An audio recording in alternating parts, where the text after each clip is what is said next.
Welcome to video 3 of the setup guide for the R1100 1050 auto drive. We had just finished bolting the motor and the press to the system. For those that have jumped this video over everything else because you're lazy or you know it all, my base is not painted. This is my personal framing or a frame I haven't painted in my process yet, just because I don't want to scuff the paint and rework stuff. I'm what you call lazy. So from this step on, we'll start adding the drive components. So first off, we'll add the coupler hub. As you notice, this part has an RL1100 and a part number underneath. This is specific to your press. If you have a 1050, it'll obviously say 1050. So this part on purpose is a little taut. You're going to walk it onto the system, give it some love pat. Remember, this is 3D printed. Don't beat it with a hammer and expect it to survive. If you beat it with a hammer and you call me and go, hey, I broke it with a hammer, I'm going to laugh. And then I'll send you a new one because that's funny. So as you can see, I'm moving it manually with the pin. And as I push it up, I'm doing this because I am not finding the hole.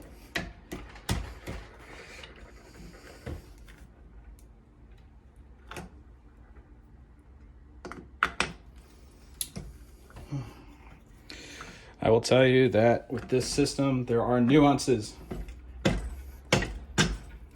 So I know that's frustrating. You can't tell. So we're going to push that pin in.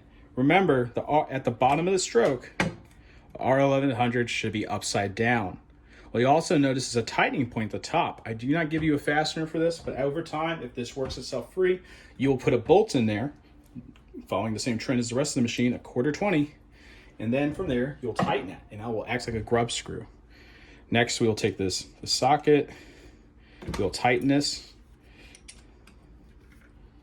Conveniently enough, if you need to go to a manual drive, you can remove this and put your handle back in there and not pull this hub off. Just notice the wisdom. The system will not function, though, with the handle in there. I don't predominantly like having a handle on this machine because it could beat your child in the head if they're not paying attention. So there's that.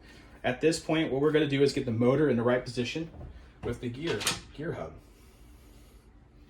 We're going to take the main drive hub with this lip facing outwards. And we're going to take the main drive or pinion gear with the hub pointed inward. We're going to line that up with the key. A little bit of love, again, 3D printed.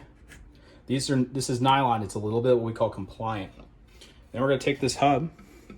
You're gonna go from one side, and you're gonna ease it on like this. You're gonna get taut where it belongs.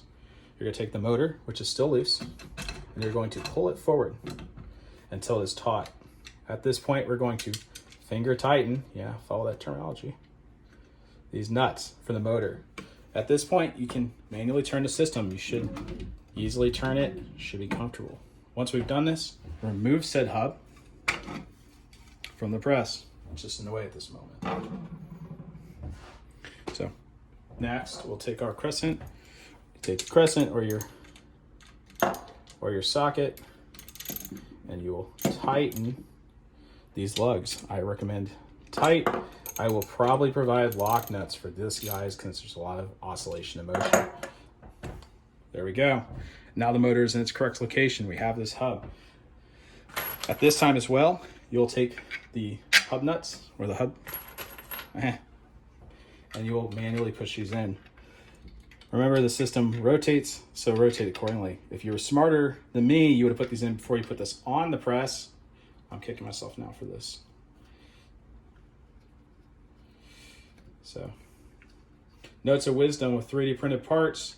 The 3D printers will fluctuate depending on material quality and whatever. So you might have a tighter fit or a looser fit for these bolts. I recommend not drilling them out and threading or pushing. If you have to, a little force to push through. Do not drill out this part. If you drill it out and break it and I have to send you another one, I'll send you one for the warranty. But I will give you shit the entire time because I'm a great guy. That's what I like to do. It's my thing.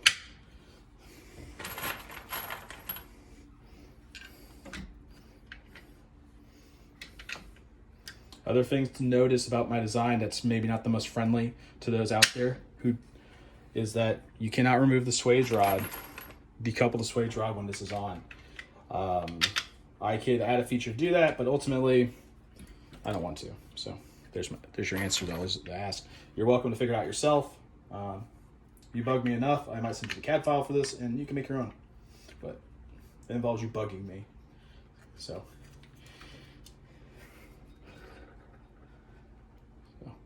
sorry for the constant commentary. If it's annoying or whatever, you're listening, obviously. So now all those are in there. We'll put the system back in the low position again. So perfect. At this time, we can put the nut on there and secure it. I don't like to do that because I'm lazy. Next, what we'll do is we'll grab our top and bottom seating sensors. If you can notice, it says top and seat. Top means platens all the way up. Seat means we're seating rounds.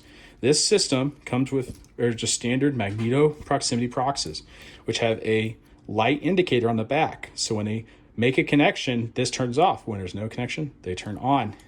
This is also tightened with 2 fasteners, which are not here, and a through hole.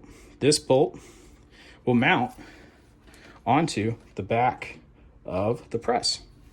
Now, again, where Nick got ahead of himself, we could have put this on before we tightened the motor. It sucks. You can get around it. First off, you need to remove the jack bolt from this pillar. Second, I would push it in all the way. The reason I am doing that is because I am what you call, again, lazy. So from this spot, what we'll do, I threw this off my bench because I'm lazy. We'll come in from the side like this.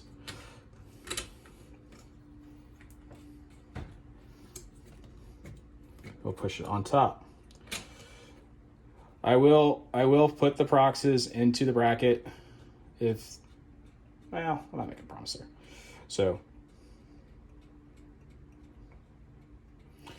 to answer anybody's questions that are faking this, yes, you can put this on before you put the motor on. I didn't think it through because I'm silly.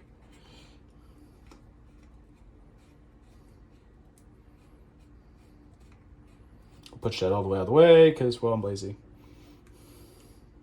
Not too lazy because we still got to do work.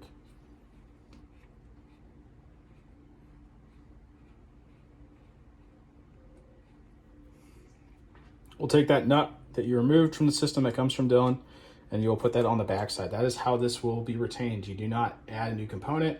It merely moves on there.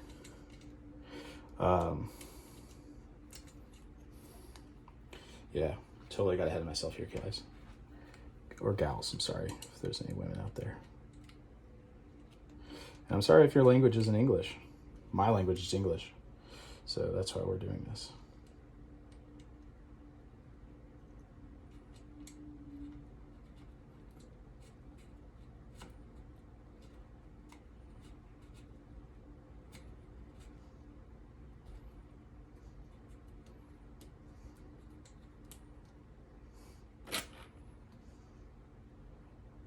Tighten it down, that's retained.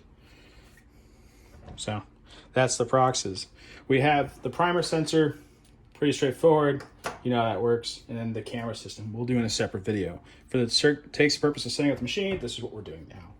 Next, what we'll do is, in a very organized manner, we'll take the main hub that you see, this guy, and we will feed it onto the bolts. Yes, this will suck. You're going to push it on there. Obviously, if it's being 3D printed, those will retain. Oh, I love Americans. And those will sit through there. Yeah, I know. I should put a nut on there. I can offer some long runs, but ultimately that's just there to provide a stronger connection for the bonding. This does not need to be retained with fasteners. You can do it if you want. I'm not providing you. So once we're there, we have the connections, we're all good. This drive system is done. We'll end this whole gallivant with the chain guard. And you'll watch me pitifully align this.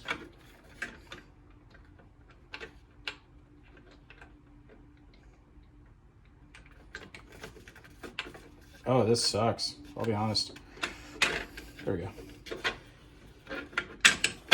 And we'll push that onto system. And it'll be retained.